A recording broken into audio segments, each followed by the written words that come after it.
Wave का red alert जारी कर दिया गया है। दिल्ली एनसीआर में भी गर्मी का रेड अलर्ट है। पश्चिमी राजस्थान, हरियाणा और पंजाब के लिए भी अलर्ट जारी किया गया है। पूर्वी राजस्थान और यूपी के कुछ हिस्सों में ऑरेंज अलर्ट जारी किया गया है। तो गर्मी का सितम देखने को मिल रहा है। आपको बता दें कि उत्तर भारत के कई ऐसे राज्य जहां पर हीट वेव का रेड अलर्ट जारी कर दिया गया है, क्योंकि लगातार दिन पर दिन गर्मी बढ़ती जा रही है। लोगों को काफी परेशानियों का सामना करना पड़ रहा है। दिल्ली एनसीआर की अगर हम बात कर ले तो गर्मी का रेड अलर्ट जारी किया गया। पश्चिमी राजस्थान, हरियाणा और पंजाब के लिए भी अलर्ट जारी किया गया है। पूर्वी राजस्थान, यूपी के कुछ हिस्सों में ऑरेंज अलर्ट जारी किया गया है। और देखिए राजस्थान में तो वैसे भी जो पारा है वो 45 के पार पहुंच रहा है, यानी कि गर्मी अभी और आयुषी सताने वाली है। बिल्कुल, आने वाले दिनों में गर्मी और बढ़ सकती है। तो जाहिर सी बात है कि आप अपना ख्याल जरूर रखें। जब भी कोई जरूरी काम हो तभी घर से बाहर निकलिए, क्योंकि हीट वेव का जो अलर्ट है वो भी जारी कर दिया गया है। लगातार लोग परेशान हो रहे हैं और जो है ठंडे पेयजल भी लेकर के घर से बाहर निकल रहे हैं। लगातार जो तस्वीरें देखने को मिल रही है, गर्मी का सितम दिन पर दिन बढ़ता जा रहा है। और जरा आप सोचिए कि गर्मी की शक्ल में जब आसमान से आग बरस रही हो और पानी की सप्लाई बुरी तरीके से प्रभावित हो तो जनता जनार्दन पर क्या बीतेगी। भीषण गर्मी में राजधानी जयपुर में लोगों को पीने का पानी तक नसीब नहीं हो रहा। ये खास रिपोर्ट देखिए। देश के ज्यादातर शहरों की तरह राजधानी जयपुर का पारा 45 डिग्री पार कर गया है। झुलसा देने वाली गर्मी में लोगों को पेयजल कटौती का सामना करना पड़ रहा है। जी हां, सामान्य मौसम की तुलना में गर्मियों में जब पानी की जरूरत 50% तक बढ़ जाती है, तब मई के लू भरे थपेड़ों में लोगों को जरूरत का पानी भी नसीब नहीं हो रहा। बीसलपुर बांध के सूरजपुरा फिल्टर प्लांट में लगातार बिजली के झटकों से पानी की सप्लाई प्रभावित हो रही है, जिससे जयपुर की 90% से ज्यादा आबादी को पानी के संकट का सामना करना पड़ रहा है। हमने जो इनके टोंक में इनके एससी डिस्ट्रीब्यूशन बैठते हैं, योगराज जी, उनसे भी बात हुई थी।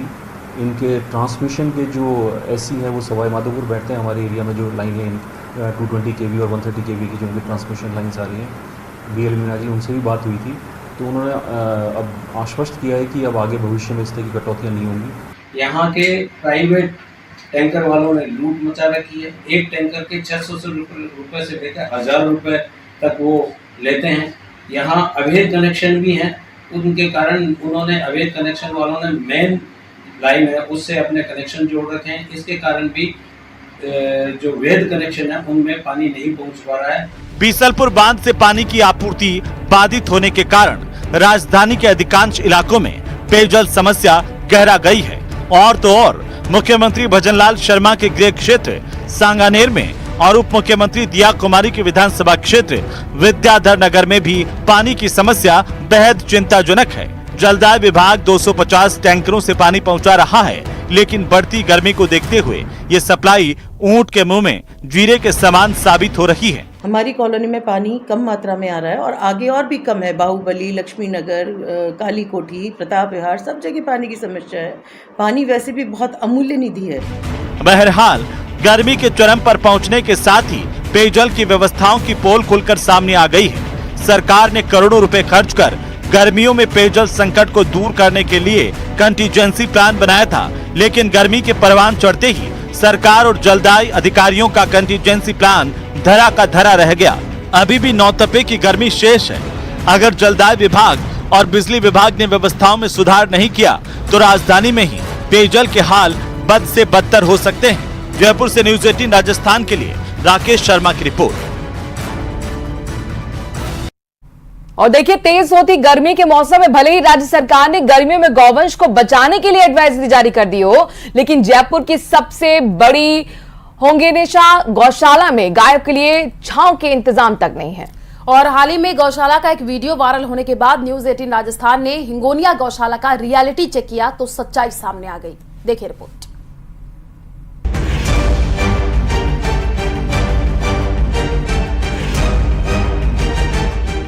मई का महीना और गर्मी अपार, इंसानों से लेकर जानवरों तक का जीना बेहाल है। हाल ही राज्य सरकार ने एक एडवाइजरी जारी कर गौशालाओं में गायों को प्रचंड गर्मी और लू से बचाने के लिए कहा था। एडवाइजरी में कहा गया था कि गौशालाओं में पर्याप्त छाया हो, टिन शेड हो और चारा, भूसा और पशु आहार की अच्छी व्यवस्था हो। लेकिन हाल ही में हिंगोनिया गौशाला का एक वीडियो सोशल मीडिया पर चलाकर गायों के लिए मदद की मांग की गई थी। इस पर न्यूज 18 की टीम ने रियलिटी चेक किया और जायजा लिया। मैं इस समय में हिंगोनिया गौशाला में मौजूद हूं, जो कि जयपुर के दोनों नगर निगमों द्वारा संचालित है। ये गौशाला सबसे बड़ी है, करीब 20,000 गायें यहां पर मौजूद हैं।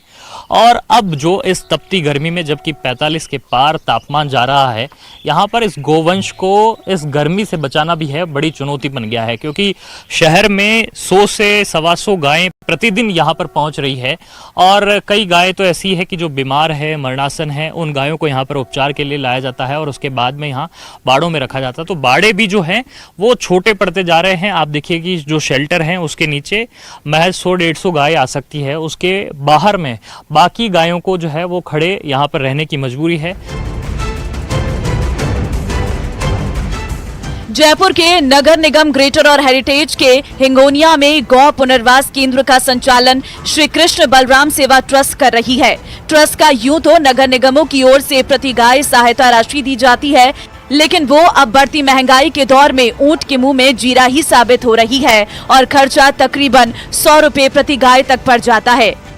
अक्षय पात्र फाउंडेशन देख रहा है, वो कोशिश यही कर रहा है कि ज़्यादा से ज़्यादा शेल्टर बने, लेकिन इसके बाद भी अभी जो मौजूदा स्थिति की अगर बात करते हैं तो यहाँ पर गायें हैं वो खुले में हैं और इस तपती धूप के नीचे हैं।